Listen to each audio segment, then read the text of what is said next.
Hello student, once again welcome to the class. This is your history class.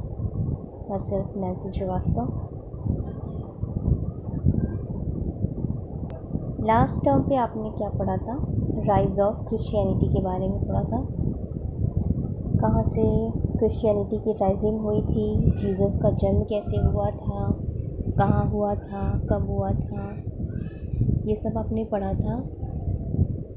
अभी हम पढ़ेंगे main teachings of Jesus. Jesus ने जो main teachings लोगों को बताई थी, सिखाई थी, वो क्या थी, उनके बारे में थोड़ी सी अभी यहाँ पे स्टडी करनी है हमें. और आप लोगों को कोई भी प्रॉब्लम हो, आपके पास अभी एक ऐप है AWW. आप वहाँ पे जाके क्वेश्चन आंसर में कोई भी क्वेश्चन आप वहाँ पे भेज सकते हैं मुझको, उसका जवाब आपको मिलेगा. कुछ नहीं समझ में आता है, कोई वर्ड से रिलेटेड प्रॉब्लम है, जो भी प्रॉब्लम है वो सब आप वहाँ से मुझे भेज सकते हैं. अब आइए मेन टीचिंग्स ऑफ जीसस. तो जीसस की जो टीचिंग्स थी वो बहुत ही सिंपल थी. सबसे पहली टीचिंग जो जीसस ने बताई वो थी अनकंडीशनल लव फॉर गॉड. भगवान के लिए बिल्कुल अनकंडीशनल लव, कोई भी कंडीशन अप्लाई ना हो, ऐसा प्यार होना चाहिए. True love for one's neighbour, आपके आसपास के जो भी लोग हैं सबके प्रति प्रेम होना चाहिए आपके दिल में. Jesus taught that there was one God who was compassionate, loving and forgiving. ईश्वर एक है जो कि बहुत ही दयालु है, लविंग है और सबको क्षमा करता है, कोमल हृदय है. As children of God, we should mold ourselves in the image of God. और हमारे जो भी चिल्ड्रन हैं भगवान के, उनके साथ हमें कैसा व्यवहार करना चाहिए, हमें बिल्कुल उनके लिए भगवान के जैसा इमेज अपनी बनानी चाहिए, मतलब कि हमें भी दयालु होना चाहिए.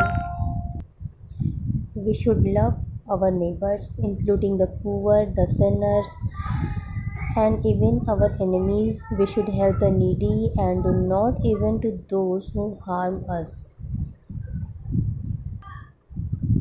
हमें अपने पास पड़ोस के जो भी लोग हैं सबकी हेल्प करनी चाहिए, सबसे प्रेम पूर्वक व्यवहार करना चाहिए. यहाँ तक कि जो हमारा बुरा चाहते हैं उनकी भी हमें केयर करनी चाहिए, उनसे भी हमें प्रेम पूर्वक व्यवहार करना चाहिए. जो ज़रूरतमंद हैं उन्हें हमको हेल्प करनी चाहिए. We should forgive our enemies and win them over with our love. हमें अपने शत्रुओं को भी क्षमा करना चाहिए और उनकी हमें प्रेम पूर्वक जीतना चाहिए. Since God loved sinners and forgave them, we should do the same. जैसे भगवान ने दुष्टों को क्षमा किया, माफ़ किया था, वैसे ही हमें भी करना चाहिए. Jesus completely rejected the eye for an eye and tooth for a tooth principal.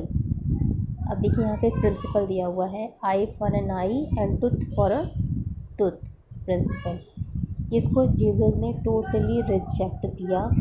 इसका मतलब क्या होता है, जैसे को तैसा, आई फॉर एन आई, जिसने आपके साथ जैसा किया उसके साथ वैसा करो, जैसा आपके साथ आक्रामक व्यवहार हुआ वैसा करो. तो जीसस ने इस चीज़ को बिल्कुल रिजेक्ट किया, बोला नहीं, हमें ऐसा बिल्कुल नहीं करना चाहिए, बल्कि जो हमारे साथ बुरा व्यवहार करते हैं हमें उनके साथ भी इतना अच्छा व्यवहार करना चाहिए कि उनका हृदय बिल्कुल से बदल जाए. Jesus' interpretation of Jewish law clashed with the ideas of Jewish religious leaders who followed the scriptures literally and not in spirit. Jesus के जो भी उपदेश थे वो यहूदियों के नियम से क्लैश किए, आइडियाज़ उनके जो भी थे. Jesus' interpretation of Jewish law clashed with the ideas of Jewish religious leaders who followed the scriptures literally and not in spirit. तो यहूदियों के जितने भी लीडर्स थे, धर्म के अनुयायी, जो भी धर्म के उनके लीडर हुआ करते थे उस टाइम पे, तो जीसस के जितने भी उपदेश थे, तो क्या हुआ कि वो लोग क्या करते थे कि जितने भी उनके धर्म के शास्त्रों के जो भी उपदेश थे उनको वो बहुत कट्टरता से पालन करते थे, अपने दिल से नहीं करते थे और नियमों को सिर्फ वो लिटरली फॉलो करते थे। तो यहाँ जीसस ने क्या किया, did not claim that his teachings were original. Jesus ने कहा कि हमारी टीचिंग बिल्कुल भी ओरिजिनल नहीं है, कभी इस चीज़ के लिए उन्होंने कुछ भी नहीं क्लेम किया। His mission was not to change the law but to propagate them according to his understanding and interpretation of Jewish scripture.